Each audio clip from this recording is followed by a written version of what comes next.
Hello friends, welcome हमारे YouTube channel पर आप सभी का बहुत बहुत स्वागत है। और आज हम करने जा रहे हैं सीडीपी के बहुत ही इम्पोर्टेंट क्वेश्चंस जो किसी भी टीचिंग एग्ज़ाम जैसे कि NVS, KVS, triple SB, HTET, UPTET, PTET, and REET किसी भी टीचिंग एग्ज़ाम्स के लिए बहुत ही इम्पोर्टेंट है। So let's start. हमारा फर्स्ट क्वेश्चन है, creativity is thought to be related to the concept of crystallized intelligence, convergent thinking, divergent thinking and fluid intelligence. So basically creativity में हम बहुत सारी डायरेक्शन में अलग अलग तरीके से सोचते हैं और कुछ नया नोबल क्रिएट करते हैं। तो इसमें जो थिंकिंग रिलेटेड होती है वो होगा हमारा option C, that is divergent thinking. Option C is the correct answer. Divergent thinking में हम अलग अलग डायरेक्शन में अलग अलग तरीके से सोचकर कुछ नया क्रिएट करते हैं। Next option is next question is, the acceptable sound combination of a language are specified in its dash rules. तो ग्रामेटिकल रूल्स तो हमारे वो होते हैं जहाँ पर हम किसी भी लैंग्वेज में हमें वर्ड्स को कैसे अरेंज करना है इस तरह से हम देखते हैं। तो जहाँ पर हमारा साउंड कॉम्बिनेशन की बात आती है, लैंग्वेज में जहाँ साउंड से रिलेटेड कुछ आता है तो वो जो हमारा कॉन्सेप्ट होता है वो होता है फोनोलॉजिकल।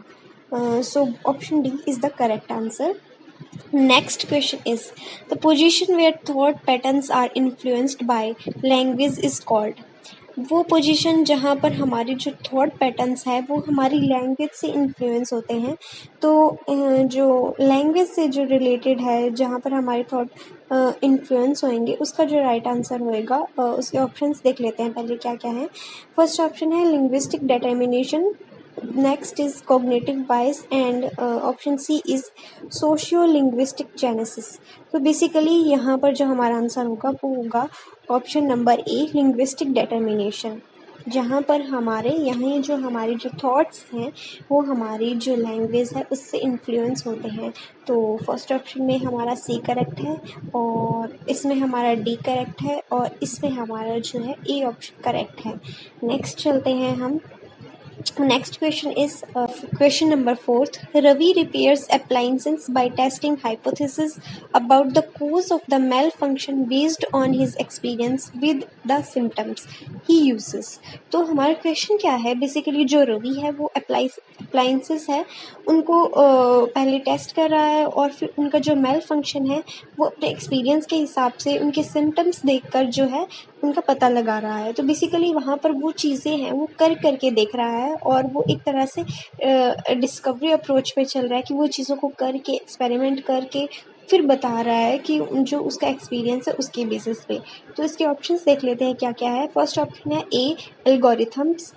एल्गोरिथम्स में हम बेसिकली हम स्टेप्स के अंदर किसी भी प्रॉब्लम को सॉल्व करते हैं, उसका जो आउटलाइन है उसका जो एक आइडिया है वो निकाल लेते हैं और फिर स्टेप बाय स्टेप प्रॉब्लम को सॉल्व करते हैं। बी हमारा है मेंटल सेट और सी है हमारा ह्यूरिस्टिक, जिसमें हम चीज़ों को एक्सपेरिमेंटली देख के एक्टिविटी करके रिजल्ट पे पहुंचते हैं। और डी जो हमारा ऑप्शन है वो है इंसाइट, मतलब कि एकदम से हमें आइडिया आता है। और ये जो इंसाइट की थ्योरी जो है वो हमें कोहलर ने दी थी। और तो इसमें जो है वो रवि जो है अपने एक्सपीरियंस से एक्टिविटी करके और लर्निंग बाय डूइंग कर रहा है। तो इसका जो करेक्ट ऑप्शन हो जाएगा वो हो जाएगा हमारा ऑप्शन सी। तो इसमें हमारा option number C is correct answer. Next question is question number 5. Divya often divides the assignment job into small task which she can handle easily she is using. जो दिव्या है वो एक असाइंड जॉब को छोटे छोटे टास्क में, बड़े गोल को छोटे छोटे टास्क में डिवाइड करती है और फिर वो one by one step by step उनको हैंडल करती है और इस तरह से उसके लिए ये जो काम है वो इजी हो जाता है। तो वो कौन सा मेथड यूज़ कर रही है, तो इसके जो ऑप्शंस हैं हमारे पास वो है, तो इसके जो हमारे ऑप्शन है वो है सेकेंडरी इलेबोरेशन, सब गोल एनालिसिस, फंक्शनल फिक्सडनेस और D option is reductionism. Reductionism में हम किसी भी प्रॉब्लम को रिड्यूस कर देते हैं, एक तरह से उसको छोटा बना देते हैं, लेकिन यहाँ पर वो अपने गोल को छोटा नहीं बना रही है, उसको स्मॉल स्टेप्स में कर रही है। तो बेसिकली वो यहाँ पर यूज़ कर रही है sub goal analysis. Option B is correct. यहाँ पे हमारा ऑप्शन बी करेक्ट है। वहाँ पर वो एक गोल को छोटे छोटे पार्ट्स में डिवाइड करके सब गोल बना रहे हैं और उसका एनालिसिस मतलब उनको तोड़ तोड़ के सब गोल बना करके उस चीज़ को कर रही है। फंक्शनल फिक्स्डनेस इसका हमारा बिल्कुल नहीं आएगा। उसमें तो हमारा ये हो जाता है कि किसी भी प्रॉब्लम को तरीके से करने की हमें आदत पड़ जाती है और हम उसको चेंज करने में हमें डिफ़िकल्टी होती है, हम उसको डिफ़िकल्टी फील करते हैं उसको दूसरे तरीके से करने पे।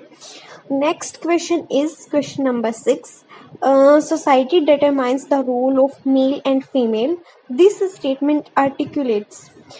तो यहाँ पर हमारा जो क्वेश्चन है वो क्या कहता है कि सोसाइटी डिटरमाइन करेगी कि मेल और फीमेल का क्या रोल होगा। तो यहाँ पर जो हमारा जेंडर है वो हमारी सोशल कंस्ट्रक्ट से इन्फ्लुएंस है। तो इसका जो सी ऑप्शन है वो अच्छे से दिख नहीं रहा है, इसका मैं पढ़ देती हूँ। ए ऑप्शन है gender as a hereditary endowment, B is gender as an intuitive construct और सी है gender as a social construct. तो जो gender as a social construct है वो हमारा ऑप्शन राइट होगा, इसका होगा ऑप्शन नंबर सी।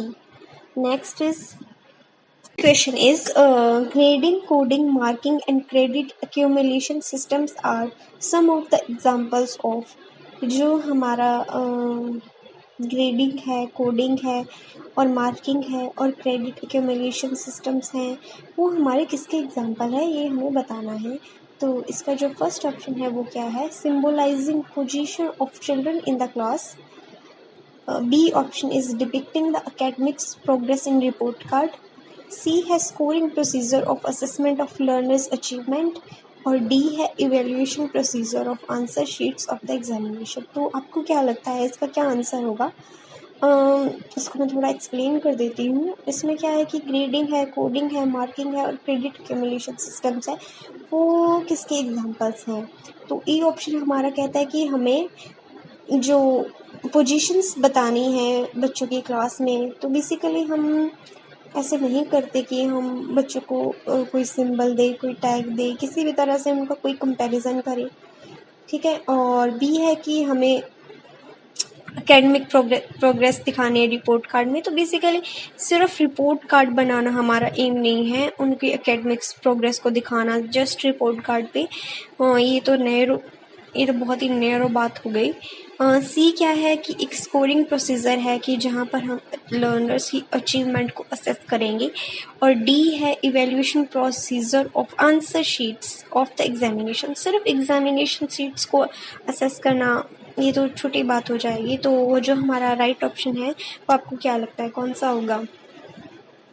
सो राइट ऑप्शन होगा option C, scoring procedure of assessment of learners achievement.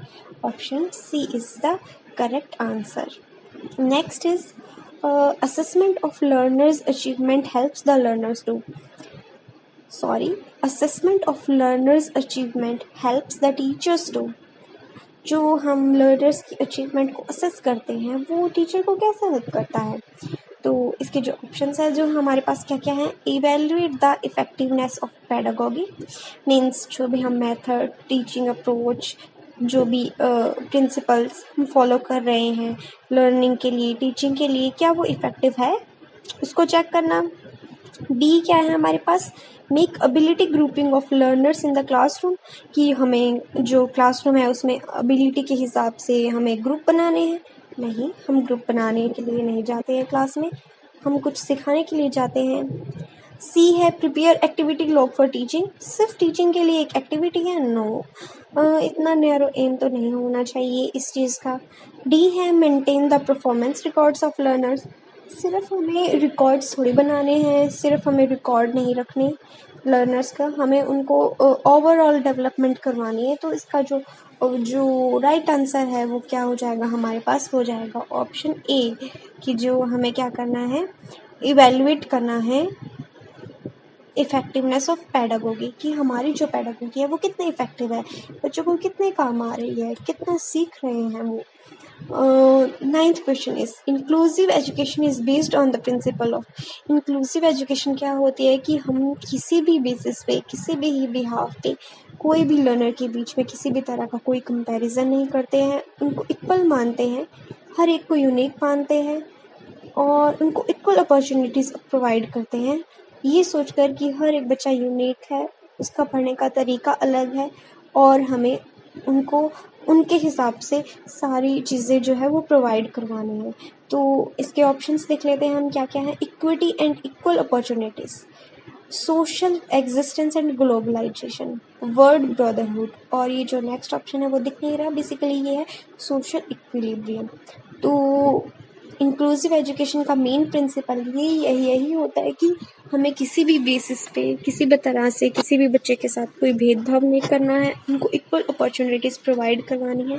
तो हमारा जो राइट ऑप्शन है वो हो जाएगा option number A, equal opportunities and equity. Equity का मतलब होता है हर हाल में जो हमने सोचा है कि हम इक्वल अपॉर्चुनिटीज़ देंगे, हम हर हाल में उस वादे को पूरा करेंगे। Next question is the rights of persons with disabilities act has been enacted in the year। ये हमारा जो एक फैक्चुअल क्वेश्चन है, इसमें हमें 4 ईयर्स दे रखे हैं और जो हमारा राइट ऑप्शन है वो है option number C, 2016। Next question is children with individual differences should be taught in a school having teachers. जो इंडिविजुअल डिफरेंसेस होते हैं उन बच्चों को कौन से स्कूल में पढ़ाना चाहिए जहाँ के टीचर क्या हों। Trained to use different pedagogy to meet their diverse learning needs. B option is trained to teach children with specific individual differences. Trained to make them homogeneous learners. D option is to teach in different section of classroom based on their individual differences। तो इसके अंदर क्या होगा, option A हमारा क्या बोल रहा है कि टीचर्स ट्रेंड हो कि वो अलग अलग डिफरेंट पैडागोजीज का यूज़ करके, डिफरेंट मेथड का यूज़ करके अलग अलग लर्नर की नीड के हिसाब से उनको पढ़ा सके। दूसरा क्या है कि टीचर इस तरह से ट्रेंड हो कि वो स्पेसिफिक इंडिविजुअल डिफरेंसेस को पढ़ा सके। सी है कि वो ऐसे ट्रेन हो कि वो बच्चों को होमोजीनियस लर्नर्स बना सके, मतलब कि एक ऐसा मेथड लेके आए जिससे सारे बच्चे एक साथ सीख जाए। पर ये तो पॉसिबल है नहीं, हर एक बच्चा यूनिक होता है, सबके सोचने समझने का जो लेवल है वो अलग होता है, तरीके अलग होते हैं, तो ये तो ऑप्शन नहीं हो सकता। ऑप्शन डी है कि to teach in different section of classroom based on their individual differences, अलग अलग सेक्शन को पढ़ा सके। तो हमारा जो हमें इनमें से जो बेस्ट ऑप्शन है, हमें बेस्ट चूज़ करना होता है, तो वो यही होगा ऑप्शन नंबर ए, कि जो वो इस तरह से ट्रेंड हो कि वो डिफरेंट पैडागोजीज का यूज़ कर सके डाइवर्स लर्नर्स की लर्निंग नीड्स को पूरा करने के लिए। तो ऑप्शन ए हमारा जो है वो करेक्ट आंसर हो जाएगा। Next question is the right of children to free and compulsory education act 2009 ensures the rights of children with disabilities to free education from.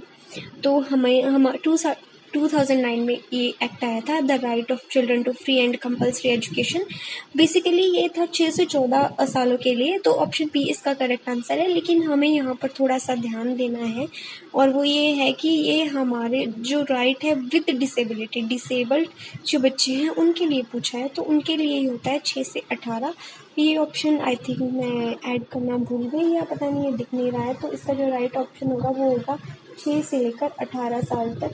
और वैसे ये नॉर्मली तो होता तो हम बोलते कि ऑप्शन बी है, लेकिन क्योंकि ये डिसेबल्ड बच्चों के लिए है तो ये होगा 6 से 18 साल तक। ओके, नेक्स्ट चलते हैं हम। नेक्स्ट क्वेश्चन क्या है हमारे पास, question number 13, that is providing teaching learning material in accessible formats to the diverse learners implies।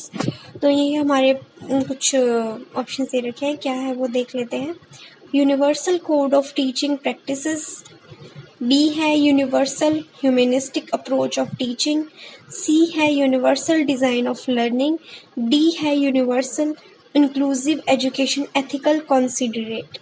तो जो हमारा क्वेश्चन पूछा गया है वो क्या है कि टीचिंग लर्निंग मटेरियल को असेसिबल फॉर्मेट्स में प्रोवाइड करवाना डाइवर्स लर्नर्स के लिए, तो ये होता है हमारा यूनिवर्सल डिज़ाइन ऑफ लर्निंग। यहाँ पर हमारा कोई टीचिंग प्रैक्टिस कोड नहीं है, ह्यूमनिस्टिक अप्रोच में हम ऐसा लर्निंग मटेरियल से रिलेटेड कुछ नहीं होता है। तो बेसिकली जो इसका आंसर है वो हो जाएगा ऑप्शन नंबर सी।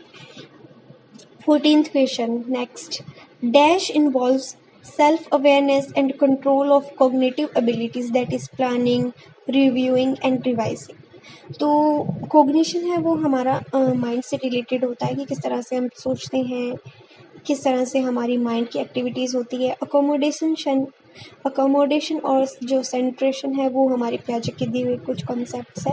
लेकिन जब हम जिसमें सेल्फ अवेयरनेस हो और हम खुद की चीज़ों को कंट्रोल करें, उनको रिव्यू करें, रिवाइज करें, एक तरह से सोचें खुद के डिसीजन के बारे में, तो वो हमारा जो है मेटाकॉग्निशन के अंदर जाएगा। तो जो इसका राइट आंसर होगा वो होगा ऑप्शन ए, मेटाकॉग्निशन। नेक्स्ट क्या है? When children think to interpret the received information according to their experiences, it is called। जब बच्चे जो है वो रिसीव्ड इंफॉर्मेशन से, अपने एक्सपीरियंस से थिंक करते हैं, इंटरप्रेट करते हैं, तो वो कौन से थिंकिंग होती है? Creative thinking, abstract thinking, concrete thinking और रिफ्लेक्टिव थिंकिंग। क्रिएटिव थिंकिंग में बेसिकली हम कुछ नया क्रिएट करते हैं, डाइवर्जेंटली सोचते हैं अलग अलग डायरेक्शंस में।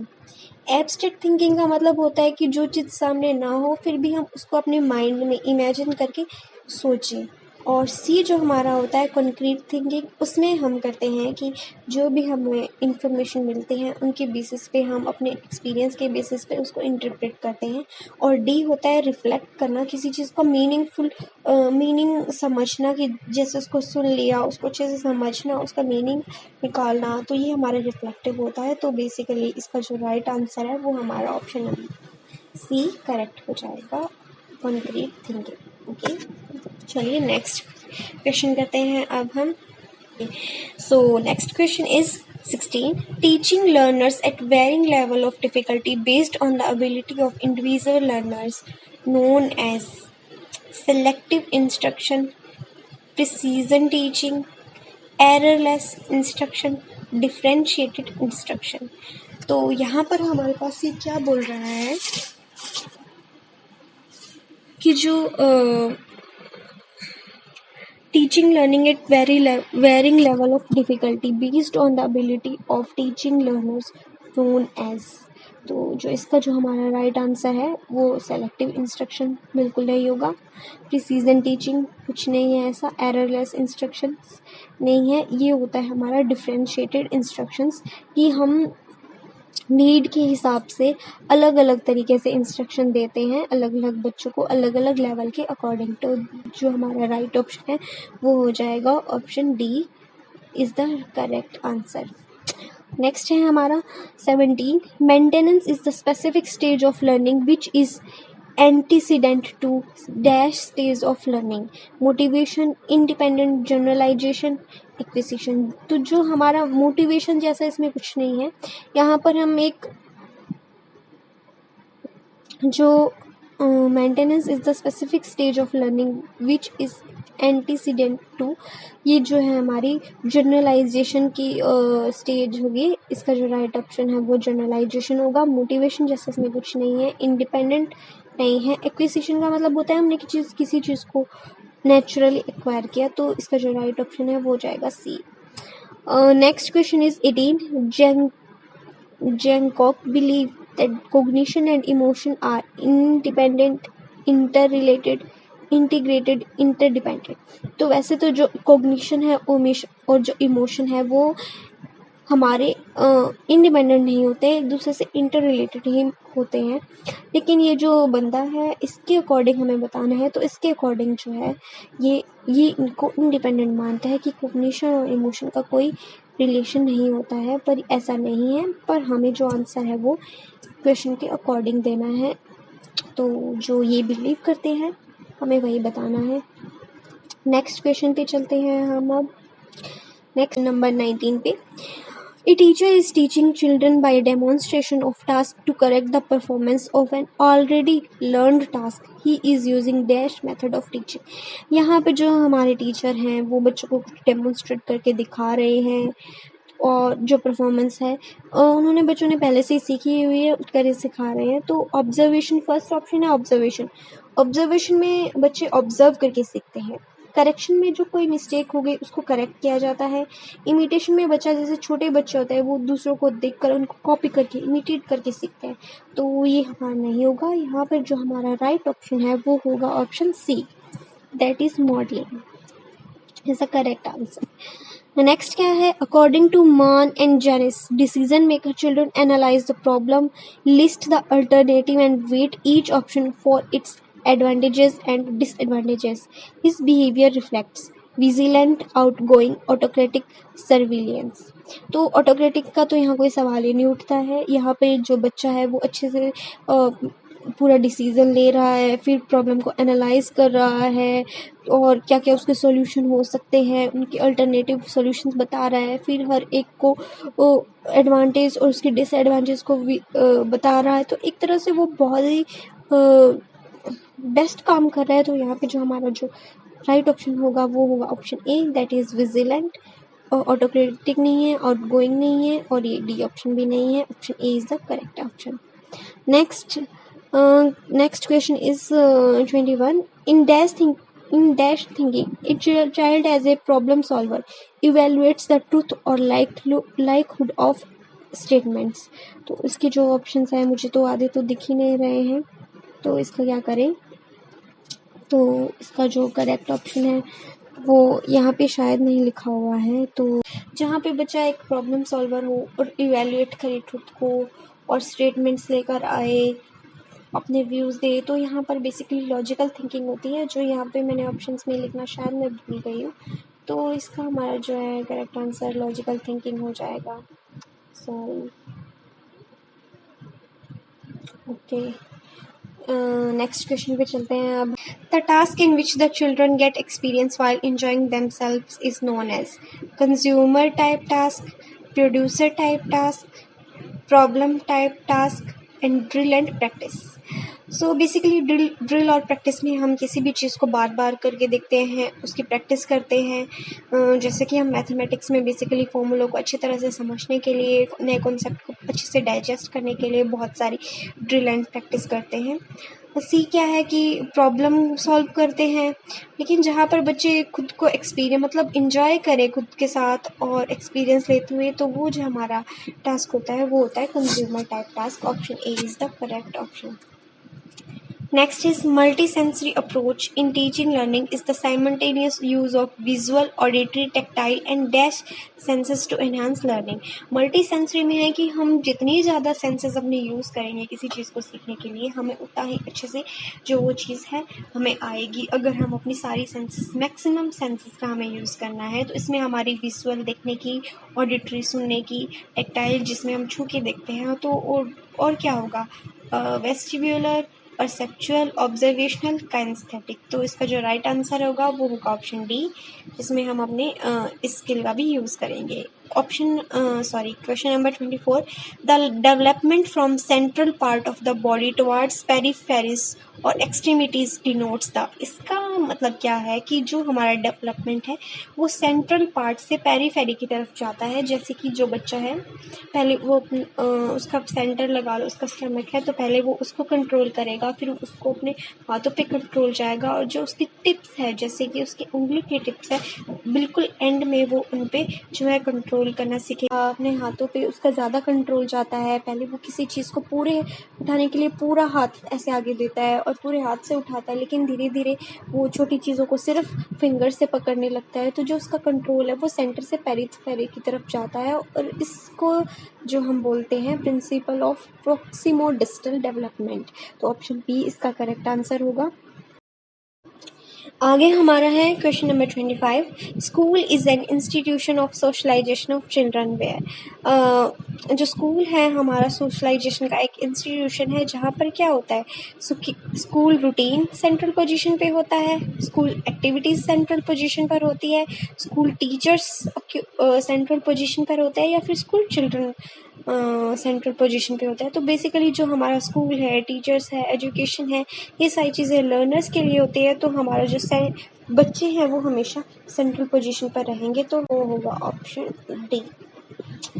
इफ़ यू नेक्स्ट क्वेश्चन क्या है, Question number 26. If you join a teacher fraternity and choose to dress like most of the others in your group you are exhibiting, तो इसका जो राइट आंसर होगा group identity. No, group identity में तो हम चाहते हैं कि जो कोई जिस ग्रुप में हैं हम वो हमें अपना समझे, हमें खुद उस ग्रुप का ही मेंबर समझे, अपना समझे. लेकिन यहाँ पर हमें पता नहीं चल रहा हम उस ग्रुप जैसा दिखना चाह रहे हैं, उसको ज्वाइन करना चाह रहे हैं, तो ये होता है conformity. Option C is the correct answer. Next question is the concept of object permanence is attained during Piaget's stage of development. ये जो Piaget ने हमारी डेवलपमेंट की 4 स्टेजेस दी है और जो इसका करेक्ट आंसर है वो तो छुप ही गया है, पता नहीं कहाँ गया है. तो ऑब्जेक्ट परमानेंस बेसिकली क्या होती है कि जो छोटे बच्चे होते हैं वो जब 6 महीने के होते हैं तो अगर कोई चीज़ उनके सामने है तो वो है, लेकिन जैसे उनकी साइट से जाएगी तो out of site is out of mind, कि वो उनके माइंड से भी जो चली गई है. लेकिन धीरे धीरे जैसे वो बड़े होते हैं ऑलमोस्ट 1.5 से 2 साल तक जो है उनमें ऑब्जेक्ट परमानेंस आ जाती है कि अगर वो चीज़ उनके सामने नहीं है तो उनके माइंड में एक कॉन्सेप्ट हो जाता है कि वो अगर यहाँ नहीं है तो कहीं ना कहीं तो ज़रूर होगी. और ये इसकी जो फर्स्ट स्टेज होती है सेंसरी मोटर, जिसमें बच्चा सेंसस से सीखता है, बेसिकली 0 से लेकर 2 ईयर्स तक होती है. और जो हमारा राइट ऑप्शन है वो ऑप्शन डी होगा, जो अनफॉर्चुनेटली यहाँ पे दिख ही नहीं रहा है, लेकिन वो होता है सेंसरी मोटर. 0 से लेकर 2 साल तक होता है अप्रोक्स, तब तक हमारे बच्चे में जो ऑब्जेक्ट परमानेंस है वो आ जाती है. Next question is 28.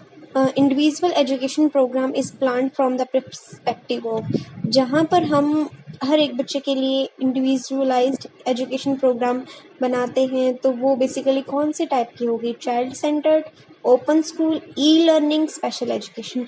तो जहाँ पर हम हर एक बच्चे को इतनी महत्व दे रहे हैं तो बेसिकली वो हमारी चाइल्ड सेंटर्ड एजुकेशन ही होगी. ऑप्शन नंबर ए.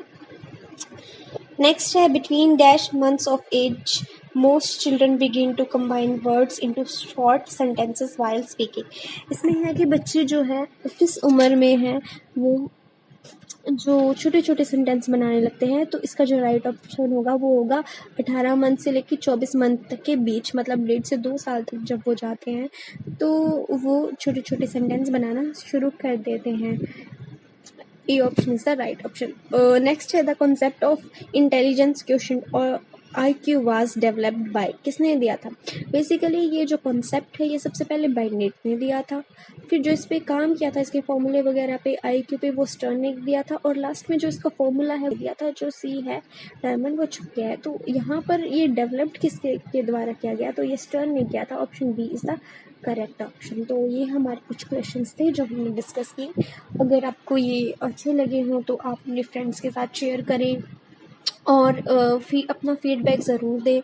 और अगर आपको इस तरह के और कंटेंट चाहिए तो हमारे चैनल को लाइक करें, शेयर करें एंड सब्सक्राइब करें. हम कोशिश करेंगे हम और बेहतर करें, और तब तक के लिए पढ़ते रहिए. All the very best. Thank you for watching. Keep studying. Stay tuned.